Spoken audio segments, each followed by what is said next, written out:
Hello, everyone. This is Elliot Serrano and Jose Melendez coming to you from Dreamland Comics here in Schaumburg, Illinois.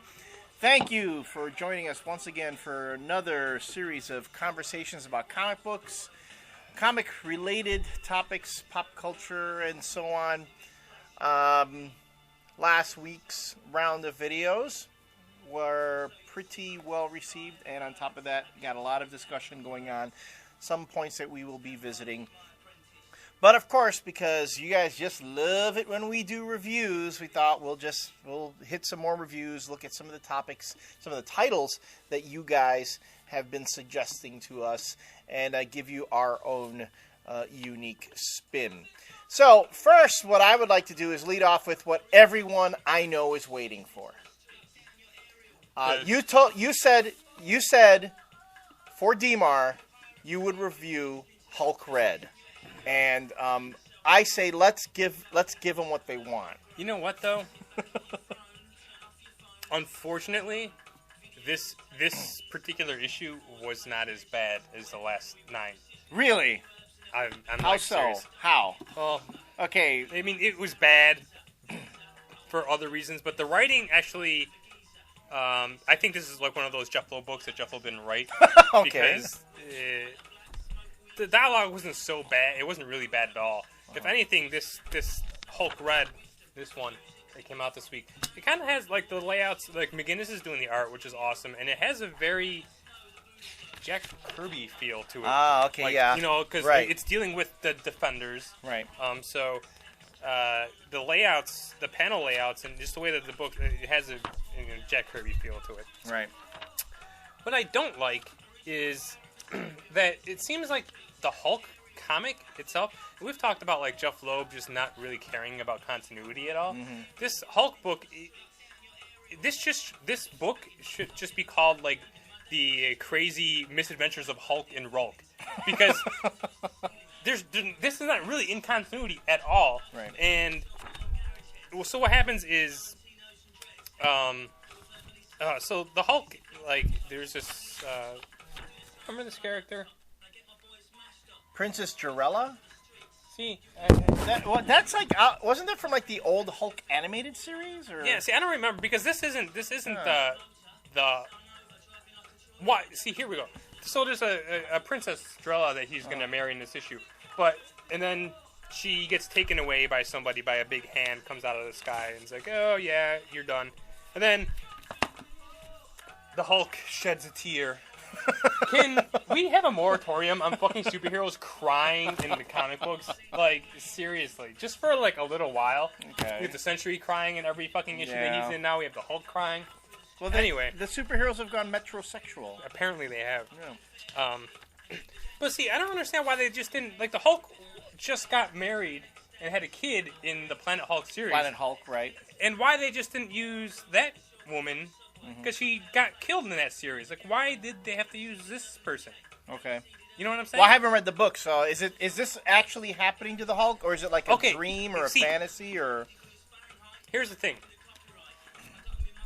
It says like once upon a time, like on another world. Right. But then they come to the previous Marvel universe, and this dude shows up.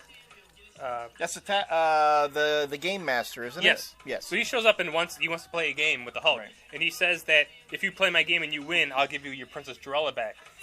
I have this feeling that was something that's a previous Hulk incarnation. That actually happened to the Hulk. Yeah, I have know. Very vague recollections of that. See, so do I. But I'm saying he just married somebody again, and she got killed like last year. Why didn't they just use that character? I see. Right. So why reach back so far? Exactly. Right. But this is why I think so. The Hulk the game master is kind of like, all right, pick 3 people for a team, and then we're gonna play a little game for you. And if you win, you get her back. Okay. She'll come back. The Hulk's like, okay. So except the Hulk doesn't really talk like that. He talks like an idiot. But so then he wants to reform the Defenders. Right. So they go and they get Silver Surfer, but he gets the Silver Surfer. They get Namor, and they get Doctor Strange. But Doctor Strange isn't from this Marvel universe. Doctor Strange is from... But all these are different incarnations. These are all past... So they're plucking them out of time. Okay. And that... So again, why do they need to do that? Because, well, this is why they're doing it. Because Norrin Radd just turned into the Silver Surfer, and he's about to lose his girlfriend to Galactus. So he's getting him right before he loses his girlfriend. So Hulk's like, "We can save your girlfriend from dying." Okay. And then Namor gets married in this issue, and then his his wife, right? dies. Yes, so right. That's why they're kind of doing it, because they want to draw these threads of all these superheroes who lost somebody they loved. And that's like the motivation for them to do what they need to do. Okay. Which I guess is okay, but again, it's just kind of like, that's why this has a very Jack Kirby feel to it, because they're pulling them off from the past. Right. Well, the artwork actually looks really No, good. well, it's Ed McGuinness. McGuinness, right. I mean, McGuinness is good, but see what I'm talking about, like the 4-panel layouts and stuff for like the Jack Kirby feel? Right. But then, this is the worst part of the book. When you fucking throw this character in there, like, I was actually, like I said, it wasn't that bad. I was actually kind of enjoying it. Right. But, I'm just wish Jeph Loeb would fucking do something in normal continuity instead of just making up his own continuity just to tell the stories he wants to tell. That's why I think that this book should be called something else, because it's not really the Hulk.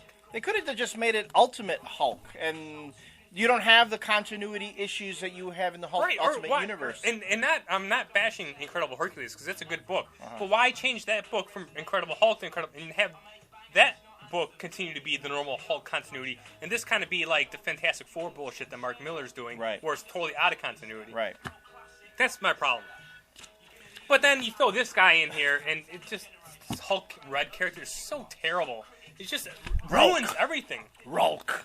So yeah, there's my review. The Sling Blade Hulk. It wasn't, the art is great. Ed McGuinness is always on. Right. The writing wasn't as terrible as it normally is. It was readable. Okay. There wasn't any, the groan-inducing moment I just showed you was right.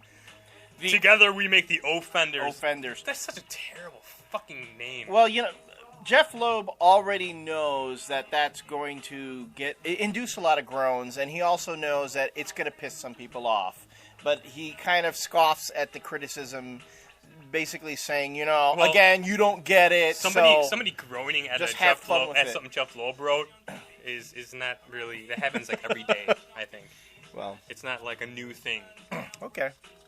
But yeah, so all right, it wasn't as bad as I really wanted it to be, so that's why but here we go, $3.99. $3.99. This is the first issue that raises the $3.99 with no new extra content. Okay. Was it worth $4? No.